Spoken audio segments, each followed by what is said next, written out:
Hi ನನ್ನ ಪ್ರೀತಿಯ ವಿದ್ಯಾರ್ಥಿಗಳೇ ನಮಸ್ಕಾರ. ಇವತ್ತಿನ ಕ್ಲಾಸ್ ಯಾವ್ದಪ್ಪ ಅಂದ್ರೆ GK 360 56ನೇ ಕ್ಲಾಸ್. ಈ 56ನೇ ಕ್ಲಾಸ್ ಅಲ್ಲಿ ರಾಜಾರಾಮ್ ಮೋಹನ್ ರಾಯ್. ರಾಜಾರಾಮ್ ಮೋಹನ್ ರಾಯ್ ಅತ್ಯಂತ ಪ್ರಸಿದ್ಧ ವ್ಯಕ್ತಿ, ವಿದ್ಯಾರ್ಥಿಗಳೇ ಸಾಮಾಜಿಕ ಚಿಂತಕರು ಎಂದು ಕೂಡ ಇವರನ್ನು ಕರೆಯುತ್ತೇವೆ. ಇವರ ಬಗ್ಗೆ ಏನ್ ಕ್ವಶನ್ ಆಗಿದೆಪ್ಪ ಅಂದ್ರೆ PC ಇಂದ DC ವರೆಗೆ ಹಲವಾರು ಒಂದು ಕಾಂಪಿಟೇಟಿವ್ ಒಂದು ಎಕ್ಸಾಮ್ ಅಲ್ಲಿ ಬ್ರಹ್ಮ ಸಮಾಜವನ್ನು ಸ್ಥಾಪಿಸಿದ ವ್ಯಕ್ತಿ ಯಾರಪ್ಪ ಅಂದ್ರೆ ರಾಜಾರಾಮ್ ಮೋಹನ್ ರಾಯ್. ಬ್ರಹ್ಮ ಸಮಾಜವನ್ನು ಸ್ಥಾಪಿಸಿದ ವ್ಯಕ್ತಿ ಯಾರಪ್ಪ ಅಂದ್ರೆ ರಾಜಾರಾಮ್ ಮೋಹನ್ ರಾಯ. ಎಷ್ಟರಲ್ಲಿ ಸ್ಥಾಪಿಸಲಾಯ್ತಪ್ಪ ಅಂದ್ರೆ 1828ರಲ್ಲಿ ಸ್ಥಾಪಿಸಲಾಯಿತು. ಅದೇ ರೀತಿ ಇನ್ನೊಂದು ಒಂದು ಸಭಾವನ್ನು ಕೂಡ ಸ್ಥಾಪನೆ ಮಾಡಲಾಗಿದೆ ರಾಜಾರಾಮನ್. ಯಾವ್ದಪ್ಪ ಅಂದ್ರೆ ಆತ್ಮೀಯ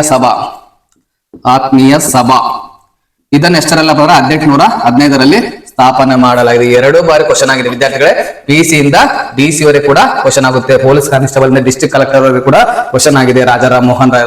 ಅದೇ ರೀತಿ ವಿದ್ಯಾರ್ಥಿ ಅವರ ಒಂದು ಜನನ 1722 ಮೇ 22ರಂದು ಜನನವಾಯಿತು. ಅದೇ ರೀತಿ ಯಾವ ಸ್ಥಳದಲ್ಲಪ್ಪ ಅಂದ್ರೆ ಬಂಗಾಳದ ಮಿಟಕ ಪೂರಿಕಾರ. ಬಂಗಾಳದ ಮಿಟಕ ಪೂರಿಕಾರ ಇದು ಎಲ್ಲಿದಪ್ಪ ಅಂದ್ರೆ ಮುರ್ಷಿದಾಬಾದ್ ನಲ್ಲಿದೆ. ಮುರ್ಷಿದಾಬಾದ್ ನಲ್ಲಿ ಕಂಡು ಬರುತ್ತದೆ ಮಿಟಕ ಪೂರಿಕಾರ. ಅದೇ ರೀತಿ ರಾಜಾರಾಮ್ ಮೋಹನ್ ರಾಯ್ ಅವರ ತಂದೆ ಯಾರಪ್ಪ ಅಂದ್ರೆ ರಾಮನಂದ ಕಾಂತರಾಯರು. ಅದೇ ರೀತಿ ರಾಜಾರಾಮ್ ಮೋಹನ್ ರಾಯ್ ನಿಧನ ಅಥವಾ ಮರಣ ಯಾವಾಗ ಆಯ್ತಪ್ಪ ಅಂದ್ರೆ 1833ರಲ್ಲಿ. ಇನ್ನ ಗಾಂಧೀಜಿ ಕೂಡ ಹುಟ್ಟಿದ್ದಿಲ್ಲ. ಗಾಂಧೀಜಿ ಹುಟ್ಟಿದ ವರ್ಷ ಯಾವ್ದಪ್ಪ ಅಂದ್ರೆ 1869. ಅದೇ ರೀತಿ ವಿದ್ಯಾರ್ಥಿಗಳೇ ಗಾಂಧೀಜಿಗನ್ನ ಮುಂದೆ ಹುಟ್ಟಿದ ವ್ಯಕ್ತಿ ಯಾರಪ್ಪ ಅಂದ್ರೆ ರಾಜಾರಾಮ್ ಮೋಹನ್ ರಾಯರು. ಅದೇ ರೀತಿ ವಿದ್ಯಾರ್ಥಿಗಳೇ ಈ ರಾಜಾರಾಮ್ ಮೋಹನ್ ರಾಯರನ್ನು ಏನೆಂದು ಕರೀತೀವಪ್ಪ ಅಂದ್ರೆ ಆಧುನಿಕ ಭಾರತದ ಪಿತಾಮಹ.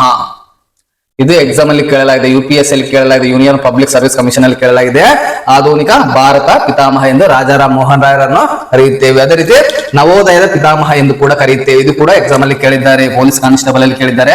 ರಾಜಾರಾಮ್ ಮೋಹನ್ ರಾಯರನ್ನು ನವೋದಯದ ಪಿತಾಮಹ ಎಂದು ಕರೆಯುತ್ತೇವೆ. ಅದೇ ರೀತಿ 1815ರಲ್ಲಿ ಆತ್ಮೀಯ ಸಭಾವನ್ನು ಸ್ಥಾಪನೆ ಮಾಡಲಾಗಿದೆ. ಅದೇ ರೀತಿ ಬ್ರಹ್ಮ ಸಮಾಜವನ್ನು 1828ರಲ್ಲಿ ಸ್ಥಾಪನೆ ಮಾಡಲಾಗಿದೆ. ಅದೇ ರೀತಿ ಈತ ಸತಿ ಸಹಗಮನ ಒಂದು ಪದ್ಧತಿಯನ್ನು ರದ್ದು ಮಾಡಿದನು. ಸತಿ ಸಹಗಮನ ಪದ್ಧತಿ ತುಂಬಾ ಸಲ ಎಕ್ಸಾಮ್ ಅಲ್ಲಿ ಕ್ವಶನ್ ಆಗಿದೆ. ಸತಿ ಸಹಗಮನ ಅಂದ್ರೆ ಗಂಡ ಸತ್ತ ಮೇಲೆ ಹೆಂಡತಿ ಕೂಡ ಅದೇ ಒಂದು ಸ್ಥಿತಿಯಲ್ಲಿ ಸಾಯುವ ಒಂದು ಲಕ್ಷಣ. ಆ ಒಂದು ಪದ್ಧತಿಯನ್ನು ಹೋಗಲಾಡಿಸಿದ ಒಂದು ಮಹಾನ್ ವ್ಯಕ್ತಿ ಯಾರಪ್ಪ ಅಂದ್ರೆ ರಾಜಾರಾಮ್ ಮೋಹನ್ ರಾಯ. ತುಂಬಾ ಅದ್ಭುತವಾದ ವ್ಯಕ್ತಿ.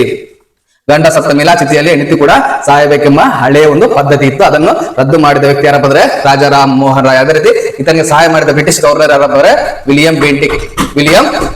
ವಿದ್ಯಾರ್ಥಿಗಳೇ ಈ ವಿಲಿಯಂ ಬೆಂಟಿಕ್ ಮತ್ತು ರಾಜಾರಾಮ್ ಮೋಹನ್ ರಾಯ್ ಕೂಡ ಸತಿ ಸಹಗಮನ ಪದ್ಧತಿಯನ್ನು ನಿರ್ಮೂಲನೆ ಮಾಡಲು ಪ್ರಯತ್ನಿಸಿದರು. ತುಂಬಾ ಒಂದು ಒಳ್ಳೆ ಕಾರ್ಯವನ್ನು ಮಾಡಿದ ರಾಜಾರಾಮ್ ಮೋಹನ್ ರಾಯರು. ತುಂಬಾ ಅದ್ಭುತವಾದ ವ್ಯಕ್ತಿ ವಿದ್ಯಾರ್ಥಿಗಳೇ. ಇತನ ಬಗ್ಗೆ ಇವೆಲ್ಲಾ ಪಾಯಿಂಟ್ಸ್ ಎಕ್ಸಾಮ್ ಅಲ್ಲಿ ಕೇಳುತ್ತಾರೆ. ದಯವಿಟ್ಟು ಇವೆಲ್ಲಾ ಪಾಯಿಂಟ್ಸ್ ನೋಟ್ ಮಾಡ್ಕೊಳ್ಳಿ ನನ್ನ ಪ್ರೀತಿಯ ವಿದ್ಯಾರ್ಥಿಗಳೇ. ಇಲ್ಲಿಗೆ ಈ ಒಂದು 56ನೇ ವಿಡಿಯೋ ಮುಕ್ತಾಯವಾಗುತ್ತದೆ.